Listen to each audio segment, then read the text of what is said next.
Hello hi ಎಲ್ರಿಗೂ ನಮಸ್ಕಾರ. ನಿಮ್ಮ ಬ್ರ್ಯಾಂಡು ನಿಮ್ಮದಲ್ಲ. ಎಲ್ಲಿವರೆಗೂ ನೀವು ಈ ಕೆಲಸ ಮಾಡಲ್ಲ ಅಲ್ಲಿವರೆಗೂ ನಿಮ್ಮ ಬ್ರ್ಯಾಂಡು ನಿಮ್ಮದಲ್ಲ. ಯಾಕೆ ಅಂದರೆ ನೀವು ಟ್ರೇಡ್ ಮಾರ್ಕ್ ಮಾಡಿರೋಲ್ಲ. ಏನದು ಟ್ರೇಡ್ ಮಾರ್ಕ್ ಅಂದರೆ ನಿಮಗೆ ಲೀಗಲಾಗಿ ನೀವು ಯಾವ ಹೆಸರನ್ನ ರಿಜಿಸ್ಟರ್ ಮಾಡ್ತೀರೋ ನಿಮ್ಮ ಹೆಸರಿಗೆ ನೀವು ಬಳಸೋದಕ್ಕೆ ನಿಮಗೆ ಆಥರೈಸೇಷನ್ ಕೊಟ್ಟಿರೋ ಥರ. ಅದನ್ನು ನಿಮ್ಮ ಹೊರತು ಬೇರೆ ಇನ್ಯಾರೂ ಬಳಸೋಂಗಿಲ್ಲ. ಅಂಥದ್ದು ಏನು ದೊಡ್ಡ ವಿಷಯ ಇದೆ ಅದರಲ್ಲಿ? ಯಾವಾಗ ಬೇಕಾದರೂ ಮಾಡ್ಕೋಬೋದಲ್ವಾ? ನೀವು ಟ್ರೇಡ್ ಮಾರ್ಕ್ ಮಾಡುವಾಗ ಫಸ್ಟ್ ನಿಮ್ಮ ಹೆಸರಿಗಿದ್ದ ಮೇಲೆ ನೀವು ಏನೇ ಡಿಸೈನ್ಸ್ ಮಾಡಿ ಅಥವಾ ಅದರ ಮೇಲೆ ಒಂದು ಡೊಮೈನ್ ತೊಗೊಳ್ಳಿ, ಒಂದು ವೆಬ್ಸೈಟ್ ಕ್ರಿಯೇಟ್ ಮಾಡಿ, ಫಿಸಿಕಲ್ ಪ್ಯಾಕೇಜಸ್ ಪ್ರಿಂಟ್ ಆಗುತ್ತೆ.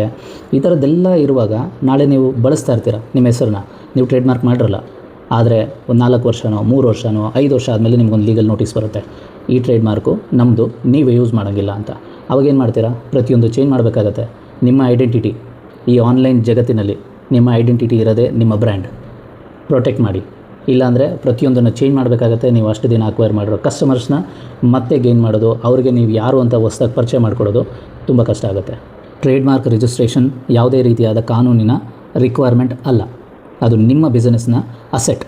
ನೀವು ಅದನ್ನು ರಿಜಿಸ್ಟರ್ ಮಾಡ್ಕೊಳ್ದೆ ಹೋದರೆ ನಿಮ್ಮ ಕಂಪನಿ ವ್ಯಾಲ್ಯೂ ಅಷ್ಟಾಗಿ ಇರಲ್ಲ. ಯಾಕಂದರೆ ಯಾವತ್ತು ಬೇಕಾದರೂ ಯಾರು ಬೇಕಾದರೂ ನಿಮಗೆ ನೋಟಿಸ್ ಕೊಡ್ಬೋದು. ಸೊ ನಾವಿಲ್ಲಿ ಪ್ರಾಡಕ್ಟ್ಸ್ ಅಷ್ಟೇ ಬಿಲ್ಡ್ ಮಾಡ್ತಾ ಇಲ್ಲ, ಒಂದು ಬ್ರ್ಯಾಂಡನ್ನು ಬಿಲ್ಡ್ ಮಾಡ್ತಾ ಇದ್ದೀವಿ, ಅದರ ವ್ಯಾಲ್ಯೂ ಬಿಲ್ಡ್ ಮಾಡ್ತಾ ಇದ್ದೀವಿ. ಇದು ಗಮನದಲ್ಲಿಟ್ಕೊಳ್ಳಿ. ನಿಮ್ಮಲ್ಲಿ ಸುಮಾರು ಜನ ಕೇಳ್ಬೋದು, ಅಲ್ಲ ನಾವು ಕಂಪ್ನಿ ರಿಜಿಸ್ಟರ್ ಮಾಡಿದ್ದೀವಲ್ಲ, ಸೊ ಕಂಪ್ನಿ ಹೆಸರು ಪ್ರೊಟೆಕ್ಷನ್ ಇದೆ, ನಾವು ಆಲ್ರೆಡಿ ಡೊಮೈನ್ ತೊಗೊಂಡ್ಬಿಟ್ಟಿದ್ದೀವಿ, ಇನ್ಸ್ಟಾಗ್ರಾಮ್ ಅಕೌಂಟ್ ತೊಗೊಂಡ್ಬಿಟ್ಟಿದ್ದೀವಿ, ನಮ್ಮ ಹೆಸರಲ್ಲಿದೆ, ನಾನೇ ಫಸ್ಟ್ ಆಪ್ರೇಟ್ ಮಾಡ್ತಾ ಇರೋದು ಇದನ್ನು, ಸೊ ಮತ್ತು ಟ್ರೇಡ್ ಮಾರ್ಕ್ ಯಾಕೆ ತೊಗೋಬೇಕು ನಾನು? ಇದೆಲ್ಲ ಲೀಗಲ್ ಅಲ್ವಾ? ಕಂಪ್ನಿ LLP ಮಾಡಿರ್ತೀನಿ, ಪ್ರೈವೇಟ್ ಲಿಮಿಟೆಡ್ ಮಾಡಿರ್ತೀನಿ, OPC ಮಾಡಿರ್ತೀನಿ, ಮತ್ತು ಪಾರ್ಟ್ನರ್ಶಿಪ್ ಫರ್ಮ್ ಇದೆ, ಪ್ರೊಪ್ರೈಟರ್ಶಿಪ್ ಇದೆ, ಬೇರೆ ಬೇರೆ ಥರ ಕಂಪ್ನಿ ಇದೆ. ಬಟ್ ಸ್ಟಿಲ್ ಯಾಕೆ ನಾನು ಟ್ರೇಡ್ ಮಾರ್ಕ್ ಪ್ರೊಟೆಕ್ಟ್ ಮಾಡಬೇಕು?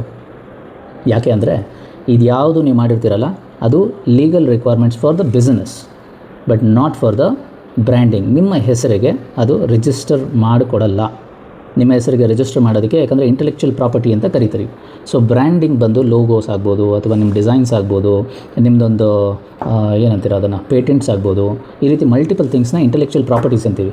ಅದು ನಿಮ್ಮ ಹೆಸರಿಗೆ ಮಾತ್ರ ರಿಜಿಸ್ಟರ್ ಆಗಿರುತ್ತೆ, ನೀವು ಅದು ಅಪ್ರೂವಲ್ ಸಿಕ್ಕಿದ್ರೆ. ಸೊ ಆ ರೀತಿ ಮಾಡಿಕೊಂಡ್ರೆ ಮಾತ್ರ ನಿಮ್ಮ ಬಿಸ್ನೆಸ್ಗೆ ಹೆಲ್ಪ್ ಆಗುತ್ತೆ, ಬೇರೆ ಯಾವುದೂ ನಿಮಗೆ ಹೆಲ್ಪ್ ಆಗೋಲ್ಲ. ಸೊ ಅದಾದಮೇಲೆ ನೆಕ್ಸ್ಟ್ ಲಿಟಿಗೇಷನ್ಸು ಬೇರೆ ಬೇರೆ ಥರ ನಿಮ್ಗೆ ಅಲೋಕೇಟ್ ಆದಮೇಲೆ ಇನ್ನೂ ಬೇರೆ ಬೇರೆ ವಿಷಯಗಳಿರುತ್ತೆ. ಅದೆಲ್ಲ ನಿಮ್ಮ ಟ್ರೇಡ್ ಮಾರ್ಕ್ ಅಟಾರ್ನಿ ಆಗ್ಬೋದು ಅಂಥವ್ರು ನೋಡ್ಕೋತಾರೆ, ಅದು latest stage. But basic is register your logos. Trade mark ನಿಮ್ಮ ಹೆಸರು ಅವೈಲೇಬಲ್ ಎಲ್ಲಿದೆ, ಯಾವ ವೆಬ್ಸೈಟಲ್ಲಿ ಚೆಕ್ ಮಾಡಬೇಕು? ಟ್ರೇಡ್ ಮಾರ್ಕ್ ಮಾಡುವಾಗ ಯಾವ ಥರ ಟ್ರೇಡ್ ಮಾರ್ಕ್ಸ್ ಇರುತ್ತೆ? ವರ್ಡ್ ಮಾರ್ಕಾ, ಡಿವೈಸ್ ಮಾರ್ಕಾ, ಹೆಂಗೆ ಮಾಡೋದು ಅದನ್ನು? ಸೊ ಇದೆಲ್ಲನ ನಿಮಗೆ ಅರ್ಥ ಆಗಬೇಕು ಅಂದರೆ ಫಾಲೋ ಮಾಡಿ. ನೆಕ್ಸ್ಟ್ ವೀಡಿಯೋದಲ್ಲಿ ಅದನ್ನೆಲ್ಲ ತಿಳಿಸ್ಕೊಡ್ತೀನಿ. Thank you.